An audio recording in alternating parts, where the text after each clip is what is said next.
Mes chers amis, bien bonjour. Dieu de la magie, très peu connu de l'Égypte ancienne, Eka est pourtant l'une des divinités les plus anciennes de cette dernière, au même titre que Ré ou encore Atum. Dans cet épisode, je vous propose justement de découvrir cette divinité de l'Égypte ancienne, peu connue du grand public et quelque peu boudée par les égyptologues du 19e et du 20e siècle.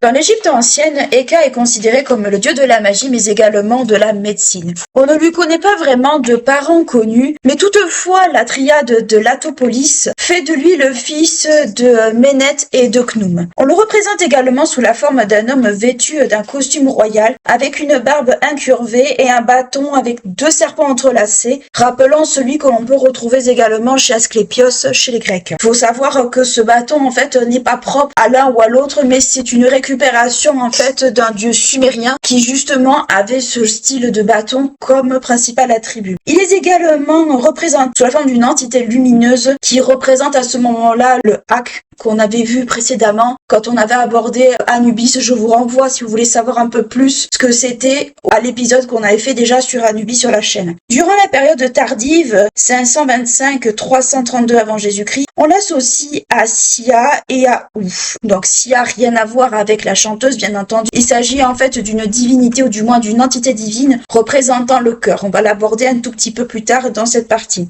En effet, dans le livre des portes, ces trois divinités sont alors associées ensemble sur la barque solaire nocturne auprès de Ré. Rappelez-vous, on en a déjà parlé, cette histoire de barque qui fait le tour de la Terre représentant le cycle solaire et qui échappe en fait au serpent Apopis qui représente l'obscurité. Sia est alors associée au cœur et l'expression de la langue. Toutefois, durant la période dynastique ainsi que l'Ancien Empire qui se situe autour des 2613-2181 avant notre ère, Eka est déjà lié à ces deux divinités. Donc on voit que Eka fait partie de ces divinités extrêmement anciennes qui vont muter petit à petit durant leur vie entre guillemets et qui vont prendre de plus en plus d'importance ou vont voir leur culte soit prospérer, soit au contraire diminuer. Il fait partie de ces divinités qui est, on va dire, une divinité presque primordiale. Pour les anciens, le cœur est le siège de la personnalité de chacun, que ce soit pour les pensées, les sentiments, et la langue, en fait, est une espèce de jonction par rapport justement au cœur. Donc, en fait, la langue pourrait être presque vue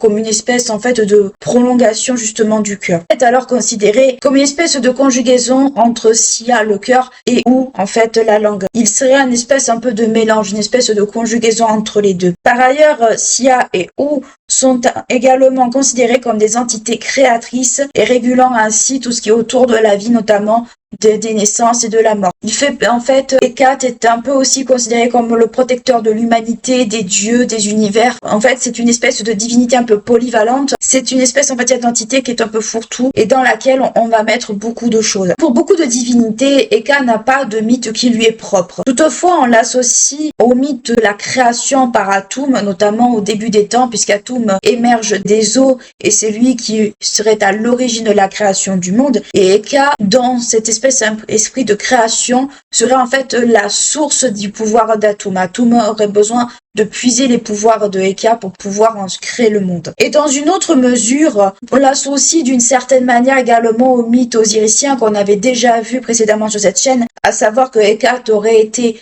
présent au moment de la résurrection, du moins du processus de la résurrection d'Osiris, comme on l'avait vu quand Isis, sa sœur, et Nephthys, l'épouse de Seth, a été présente. Donc, il aurait été plus ou moins présent à ce moment-là. C'est du moins ce que certains écrits nous racontent. Si on regarde les sources, Eka fait partie de ces dieux, comme je vous l'ai expliqué, très anciens, déjà présents à la période pré-dynastique qui se situe autour de 6000 et 3150 avant notre ère, mais également dans des inscriptions datant de bien après 3150 qu'on qualifie de période dynastique qui passe de 3150 à 2613 avant notre ère. Donc une divinité ou du moins une entité divine qu'on associe à Eka qui est déjà bien ancrée, du moins bien présente. Peut-être même plus ancienne encore que les divinités que nous avons déjà traitées sur cette chaîne. On le retrouve également dans d'autres textes assez primordiaux dans l'Égypte ancienne, à savoir le texte des pyramides et le texte des sarcophages. Ces écrits qui permettent de protéger notamment ceux des sarcophages. On le mentionne également dans des textes médicaux, puisque je vous l'ai dit que c'est un dieu de la médecine, dans des formules magiques, dans des incantations ou encore sur des inscriptions guidant les âmes des défunts dans l'au-delà. En fait, il a une espèce un peu en plus d'être le dieu de la magie et des médecins, donc c'est une façon un dieu qui est à la fois attaché à la vie et à la mort puisqu'il est dieu de la médecine, mais également un guide des défunts. Il est un peu entre ces deux mondes, si on peut dire ça ainsi. C'est une divinité qui veille également sur les âmes, notamment lorsqu'elles sont à bord de la barque solaire, mais de façon générale, c'est une divinité qu'on pourrait presque mettre avec des très grosses pincettes, ce que je vous dis là, qu'on pourrait presque qualifier de psychopompe. Donc, qu'est-ce qu'on peut dire de Heka? C'est déjà une divinité qui est assez complexe. Même si ce que je vous raconte là paraît relativement simple et est un petit peu confus, c'est en fait une divinité qui est un peu à cheval sur tout. Ce n'est pas la première divinité que l'on voit, qui a un peu des origines un peu obscures, avec peut-être aussi des espèces d'incohérences. Mais Heka, c'est avant tout le dieu de la magie, puisque il se retrouve dans des sortilèges, des formules magiques liées à la médecine. Car je vous rappelle, je vous en avais déjà parlé, mais on le verra après quand on va aborder le culte et les usages un peu dans quoi Heka rentre en ligne de compte, c'est que médecine et magie en fait ne sont pas dissociables l'une de l'autre, elles s'entremêlent. Donc en fait, quelque part ce n'est pas incohérent. Rappelez-vous, nous avions vu quand on avait abordé Sekhmet était un peu ce cadre-là, c'est-à-dire que les prêtres médecins de Sekhmet pratiquaient une espèce de magie médicinale, alors à mettre bien sûr avec des très gros guillemets, justement par rapport à cela. Donc en fait, Heka est un peu cette espèce de divinité qui se situe sur plusieurs fronts, à la fois dans la création du monde, puisqu'on le situe justement à ce moment-là, à la fois dans la création de la vie, à la fois dans la protection des âmes, à la fois dans la protection des morts. Donc en fait, il est un peu multicasquette, multitâche, même si on peut pas dire que ce soit vraiment une divinité multitâche, mais toutefois, ces fonctions de dieu de la magie, dieu de la médecine, sont peut-être celles qu'on retient le plus facilement d'une certaine manière, et ce sont les fonctions qu'on verra un peu plus dans la seconde partie. De façon générale, on considère que Heka n'a pas eu de culte à proprement parler, de rituel ou encore de temple à son nom, comme on peut le voir pour d'autres divinités, sauf pendant une certaine période qui se situe entre 525 et 325 avant Jésus-Christ. Mais avant, on sait pas trop, en fait, c'est assez fou. Toutefois, on trouve quand même un culte d'Heka à Héliopolis, mais également à Esnée, et à Esnée, c'est peut-être l'endroit où on va trouver plus d'informations sur Heka, puisqu'on va trouver des statues avec des inscriptions où justement on le mentionne, notamment sur les murs du temple, et où ce dernier va être représenté plutôt sous les traits d'un Khnum jeune, plutôt du moins une version plus juvénile de Khnum, puisque Heka est également représenté sous les traits d'un dieu enfant. C'est pas forcément mentionné, mais également il est représenté sous les traits d'un dieu enfant, même si c'est pas non plus la représentation que l'on en garde plus de lui. Je rappelle que par exemple Khonsu est considéré également comme divinité enfant, et la particularité justement des divinités liées à ça, ou du moins des dieux enfants, c'est que ces derniers ont la mèche sur le côté comme les enfants dans les représentations égyptiennes. Malgré cela, on peut également signaler que Heka était vénéré grosso modo jusqu'à la période de l'Égypte romaine, où l'Égypte a été envahie par les Romains après la période post-Cléopâtre, en passant par des dynasties qui sont bien avant ces événements-là, comme par exemple celle des Ptolémées, qui se situe entre 332 et 30 avant Jésus-Christ, puisque la dernière des Ptolémées, c'est Cléopâtre. Je rappelle que les Ptolémées, c'était une dynastie qui était en grande partie d'origine grecque. Par ailleurs, le dieu est également invoqué dans d'autres domaines qui ne lui sont pas, on va dire, affiliés. C'est-à-dire que le culte d'Heka, à un moment donné, a été un peu détourné de sa fonction initiale, puisque je rappelle que Heka, c'est le dieu de la magie et de la médecine, mais dans certains cas, on va plutôt l'invoquer dans un cadre plutôt végétal et agricole, puisque certains vont invoqué un peu comme un Osiris fertiliseur, d'une certaine manière, même si le mot n'est pas forcément bien choisi, comme une divinité plutôt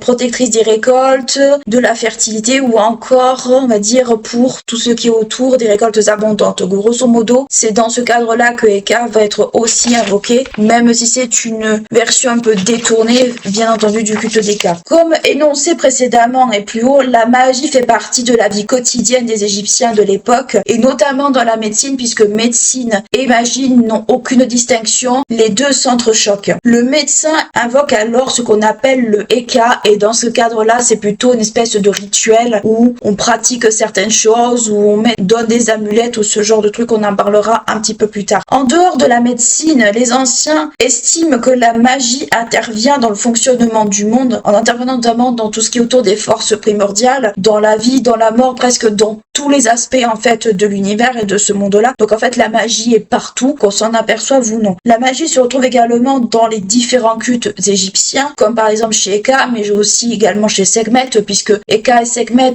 pour le cadre, on va dire, de la pratique, ou du moins certains aspects de la pratique, vous rejoignent un peu, puisqu'on va retrouver les termes de prêtre, médecin, tant chez l'un que chez l'autre, et c'est ce qui fait que on peut trouver une espèce de cohérence entre ces deux-là. Mais elles se retrouvent également dans le privé, c'est-à-dire au sein de la vie quotidienne des Égyptiens, plus précisément entre le magicien et les dieux. Alors le magicien, c'est pas, on va dire, une personne à proprement dite qui pratique la magie. Tout le monde peut pratiquer la magie en Égypte ancienne, quel qu'il soit en fait. Il n'y a pas vraiment de règles à proprement parler. Si on regarde les textes médicaux, on peut lire que les médecins invoquent différentes divinités pour guérir différentes maladies. Par exemple, si on regarde le papyrus d'Hébert que l'on situe autour de 1550 avant Jésus-Christ, le texte montre très clairement que la médecine et la magie sont efficaces ensemble et inversement. Donc encore une fois, ça rejoint ce que je vous explique depuis tout à l'heure. Magie et médecine ne sont pas distinguables l'une de l'autre. En effet, on attribue l'origine des maladies dont souffrent les gens à des origines plutôt surnaturelles, c'est-à-dire pas des origines médicales, bactériennes, voire aujourd'hui. C'était des origines tout autres. Donc surnaturelles, causées par des dieux, des démons maléfiques, des mauvais esprits ou ce genre de choses et contre lesquelles il faut se défendre. Tout comme pour le culte de Sekhmet, comme je vous l'expliquais, les prêtres d'Eka sont des prêtres médecins, donc ils sont amenés à pratiquer certain nombre de rites et on cherche avant tout à guérir le malade en ayant recours à la divinité, à certain nombre d'invocations. Alors bien sûr, il n'y avait pas que ça, il y avait aussi des remèdes physiques à proprement parler, mais globalement, on essayait avant tout de passer par la prière avant toute chose. Dans le cadre du culte d'Eka, on pratique un Eka, alors Eka avec le petit H cette fois-ci, afin d'obtenir la guérison de la maladie, avant, on va dire, d'en venir à d'autres choses. La médecine dans l'Égypte ancienne obéit aux lois de la nature que personnifient certains dieux, ou du moins la plupart des dieux, donc ça veut dire concrètement que la maladie fait un peu partie, on va dire, du cycle des choses. Il n'y a pas vraiment, en fait, de raison de s'y opposer d'une certaine manière. Et la pratique de l'Eka se traduit notamment par un usage d'amulettes, de charmes, d'invocations, ce genre de choses, plus que par des médicaments, au sens, on va dire, antique du terme, ou du moins par des remèdes adéquats.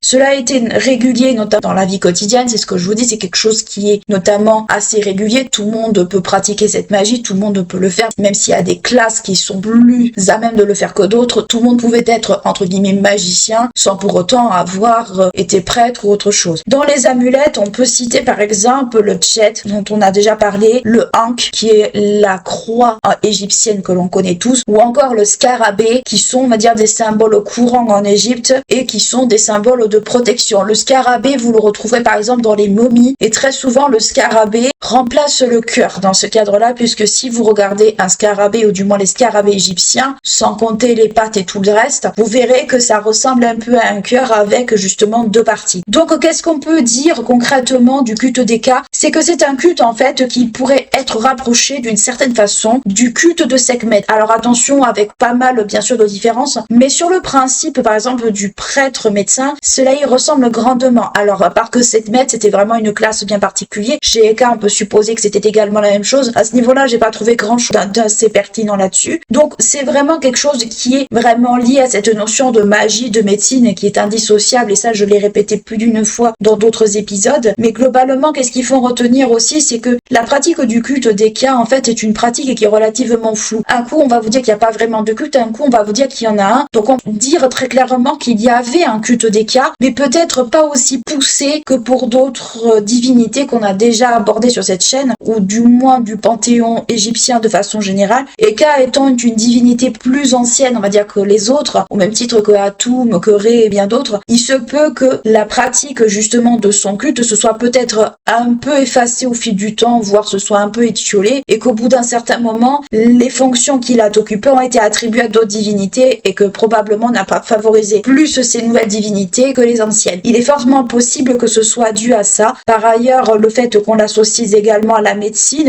et magie, comme je vous dis, c'est un peu indissociable fief, donc c'est pas totalement bête qu'on les associe ensemble, fait que au bout d'un certain moment, le culte d'Eka, en fait, comme je vous dis, pourrait se rapprocher un peu de celui de Sekhmet, mais pas sous tous les angles, en fait. Par ailleurs, on peut voir que le centre un peu névralgique de son culte est à Esné, Esné ou Esna, vous allez retrouver un peu les deux orthographes, que globalement, en fait, Eka est une divinité qui est pas forcément la divinité la plus, on va dire, populaire, si on peut dire ça comme ça, de la religion égyptienne. À l'Étopolis, il est vénéré en triade. Ce n'est pas la première fois qu'on voit la notion de triade sur cette chaîne, c'est-à-dire que vous avez, on va dire, 2 parents et un enfant, ce qui pourrait rejoindre, en fait, le fait que, dans ce cadre-là, Eka est considéré comme un dieu enfant. Ce n'est pas totalement peut-être anodin aussi. Donc, en fait, le culte d'Eka, c'est pas que c'est un culte où on a très peu d'informations, on en a, mais c'est juste que c'est un culte, en fait, qui pourrait se rapprocher de d'autres cultes que l'on retrouve justement dans la société égyptienne tout au fil du temps et qui a peut-être peu évolué ou pas assez évolué au fil du temps, ou peut-être qui a fait l'objet de cultes mais peut-être beaucoup plus privés, beaucoup plus personnels au fil des années qu'un culte général comme ça peut être le cas pour Anubis, pour Sekhmet, pour d'autres choses. Et on voit aussi que dans certains domaines, il empiète presque, ou du moins les fonctions qu'on lui attribue au fil du temps, empiète un peu sur d'autres divinités. On a vu qu'il était aussi guide des morts, accompagnateur des morts, ce qui peut se rapprocher un peu d'Anubis ou de Thoth.